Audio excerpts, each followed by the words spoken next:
This week on Monday, Wiiki eno ku bbalaza I was telling people, nali ngamba abantu I said for over 3-4 years, okumala emyaka ekisukka mu 3-4 waliwo omwami nga buli kiseera abeera ayogera ku nze. there was a gentleman who was often talking Ayogera ku about me, Miracle Center. continuously talking about Miracle Center. Naye ku Monday, But on Monday this week, era nagenda guno omwaka, I told you this year, Katonda agenda kukolera ebikulu. God is going to do great things for you. Abakugu Experts mu bino ebyempuliziganya, in manya abantu communication, beekubira amasimu people n'ayogera make ne phone calls, bapulootinga. they plot. Nange nabirabye ku mawulire. I watched it on the news. Omukugu bano abalina ebyuma byaffe awa These poliisi, experts with the machines, ab'empuliziganya. with the telecommunication Yajjeyo experts, empuliziganya amasimu ge baali they pulled beekubira. out the phone calls exchanged amongst them. Amasimu ge baali beekubira The phone calls they made amongst themselves, nga bakola enteekateeka plotting ey'okutusibako amatu g'embuzi. to falsely accuse us.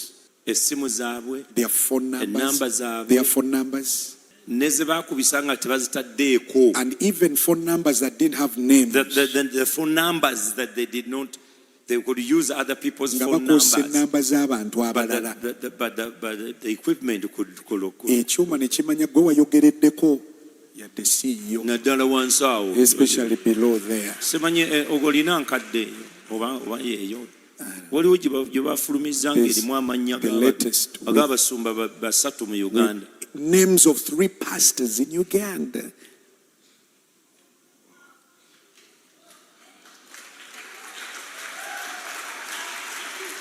Naye nga babadde beegaana. But they've been denying themselves all along.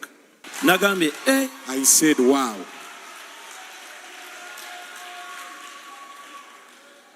beekubira amasimu.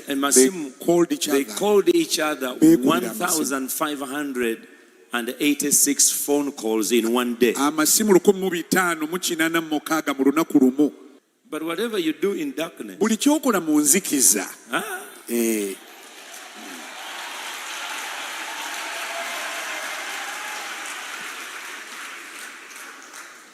you will see that. You go on sites. They are drivers, they are security Badereva baabwe officers abasecurity talking to the young people nga boogera who n'abavubuka came and shouted here. abajja wano ne bakuba They are embeekuulo nonsense. ne boogera ebyanjwanjwa. When the expert came, Omukugu bwe yazze, me, I said, Lord, nze ne ŋŋamba naye Mukama, the thing is there. They will amannya just- gaago mugalaba bagagaziyiza mugalaba gaago.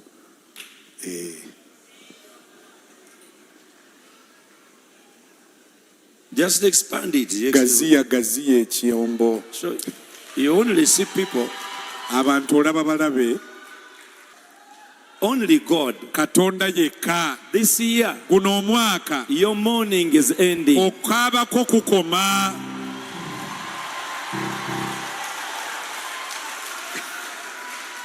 Your morning is ending. Okukungubagako kukoma. That one you see, Ekyo kyolaba. like the name of Ojok Morris. Erinnya ery'Ojoko Morris. That is the phone of the pastor there in Wise. Simu ya musumba w'ebwayi He's the one who uses that number. ye yakozesa ennamba eyo.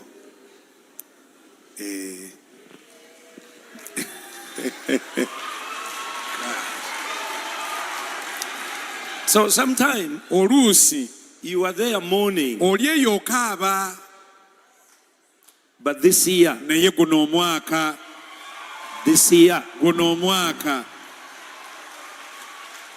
this year, guno omwaka somebody clap your hands to Jesus and say, mubira this Yesu year, engalo woggana omwaka guno, this year. omwaka guno.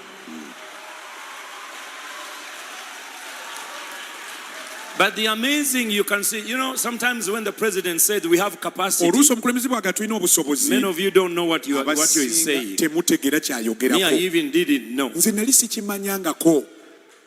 When you put the whole matrix together, Bw'ogatta ensonga eyo yonna matrix eyo. come on, Eh, that is the plotting. awo baali bakola mupango, That was their planning. nga bakola omupango bategeka. That's why, child of God, kyokola mwana katonda, sometimes when you be quiet oluusi gwe sirika and let the truth speak for oleka you, amazima gakwogerere, and you've been quiet for a long time, osirikidde ebbanga ddene, the Lord is going to give you double for your trouble. Mukama agenda kuwa emirundi ebiri olw'emitawaana gyo gyonna. The Lord is going to give you double for your trouble. Mukama agenda kuwamu emirundi ebiri olw'emitawaana gyo gyonna. Amen. Amiina.